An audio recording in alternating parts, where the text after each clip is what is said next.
درەخت و سەوزایی لێرە پێویستی بە ژیان هەیە، بەڵام پشتگوێ خستنیان دەرگاکانی ژیان و بوژانەوەی لێداخستون.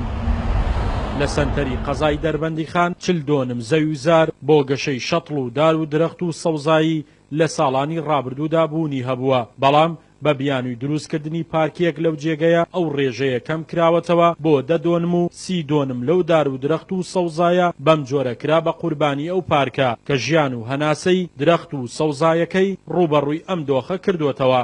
نەمامگەی دەربەنیخان پێشتر 40 دۆنم بوو، بەڵام شارەوانی دەربەنیخان بە بیانووی دروستکردنی پارک بڕی 30 دۆنمی لە ئێمە وەرگرت، بەڵام بەداخەوە ئەو ڕوبەرە سەوزایی کە ئێمە خزمەتمان دەگرت پێشتر ئێستا هەمی زۆربەی وشک بووە و سیاجەکەشی تێک چووە. شارەزایانی ژینگەش ئەو دۆخە خراپەی کە ڕوبەڕووی دار و درەخت و سەوزایی ئەو 30 دۆنمە زەویە بووەتەوە بەکارە سات ناو دەبەن و دەڵێن هاوکێشەی پارێزگاریکردن لە ژینگە و سەوزایی لە پێش هاوکێشەی گەشە پێدانی ژینگەوەیە. دیارە هاوکێشەی پارێزگاریکردن لە ژینگەوە لە سەوزایی لە پێش هاوکێشەی گەشەپێدانی ژینگەوەیە، بۆیە دەبێت ئێمە سەرەتا پارێزگایی لە ڕوبەرە سەوزایەکان بکەین، ئەو کار بکەین بۆ زیادکردنی ڕوبەری سەوزایی کە ئەمە نەکراوە.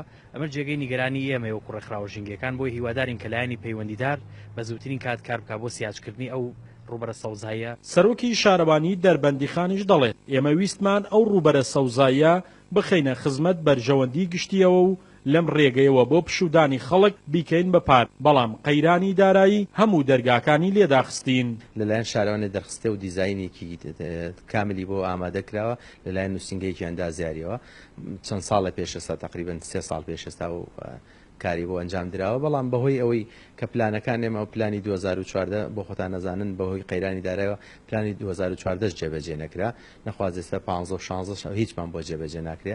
جگە لەو چارە نووسە خراپەی کە یەخەی بەدار و درەختەکانی ئێرە گرتووە و نەتوانراوە پارێزگاری لێ بکرێت، هەروەها خانە نشینبوونی کۆی کرێکارەکانی نەمامگەی دەربەندیخان و بێناسخستنی دار و نەمامەکانی هێندەی تر باری خراپی دۆخی ژینگە و کەمی ڕێژەی سەوزایی لە ساڵانی داهاتوو لە دەربەندیخان قورستر دەکات. شاخەوان محەممەد، کورسات نیوز، دەربەندیخان.